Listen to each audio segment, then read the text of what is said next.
ए बाळा, किती दिवस अजून असंच बसून राहणार? किती दिवस तुझा जीव दुःखात दाबून ठेवणार? तू पडला आहेस ठीक आहे, पण इथेच अडकून राहणार का? मी सांगतो, तुझ्यात आग आहे.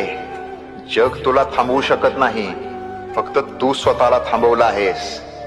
उठ, कारण तू उठला नाहीस तर कुणीच येऊन तुला वाचवणार नाही. तुझं स्वप्न तुझी वाट बघतंय, तुझं भविष्य तुला हाक मारतंय, आणि तुझी हार ती फक्त तुझ्या मनाची गोष्ट आहे. जे तुला कमी समजतात, जे तुला खचताना बघायला आवडतं, त्यांना चुकीचं सिद्ध करायची वेळ आली. आता उठ, कायमच्यासाठी नाही पण आजसाठी, या एका दिवसासाठी. कारण लक्षात ठेव, ज्याने एकदा पुन्हा उठायची हिम्मत केली